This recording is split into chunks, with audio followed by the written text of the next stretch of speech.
Hi everyone, this is Bryan Intihar from Insomniac Games. I'm here in beautiful New York City to show you some of my favorite places, not only in the real New York City, but also in the game.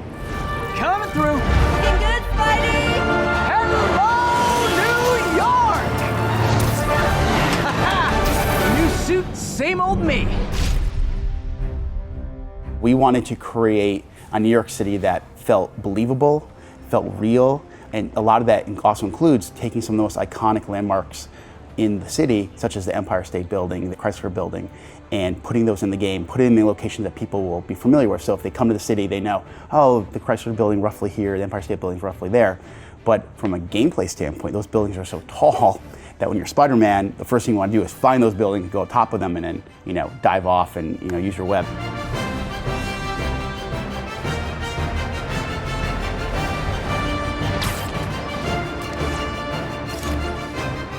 So much of New York City is, each district, each bureau feels very different, distinct, and we wanted, have all areas of the city represented. And Chinatown just felt like, from the architecture to the signage to the storefronts, it felt very iconic. What better place to kind of start the game off than there? That's where obviously the Feast Shelter is. It's one of the main spots in the game that you go visit.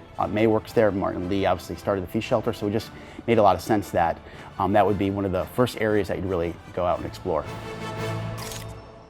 So I think when you think of New York City, obviously you have an amazing architecture, you have all these different neighborhoods, but the heartbeat of the city really is its people. And we wanted to have a city that felt alive, living, breathing, and that had a relationship with Spider-Man. And the great thing is that Spider-Man can actually interact with them. He can give them high fives, he can take selfies with them. And the great thing is they'll even point out things that you can do in the world.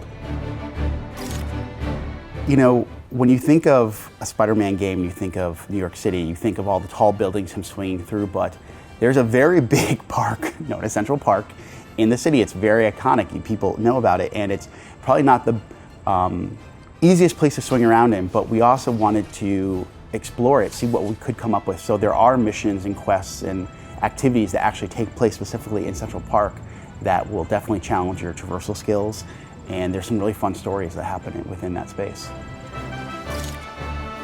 So when it came to graffiti, obviously that's another major characteristic of the city. It's a form of expression, a form of art, and not only did we consult actual, real graffiti artists from New York City, whether we were doing it right, because we wanted to be authentic to it.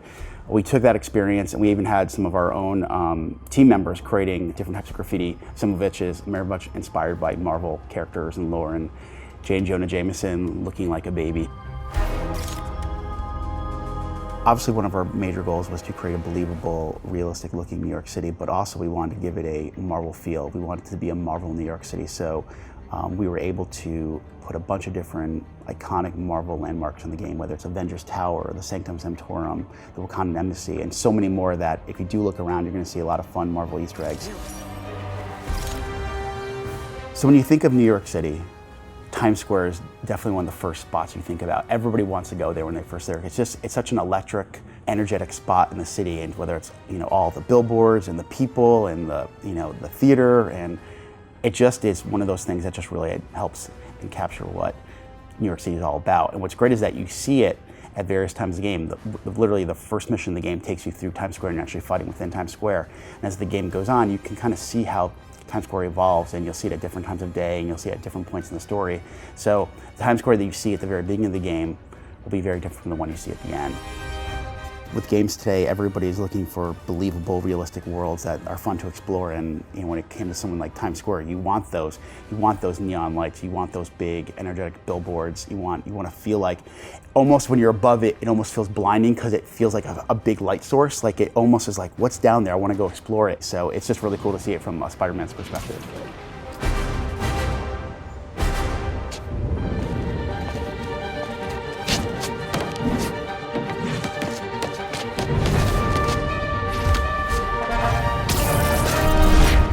For the players.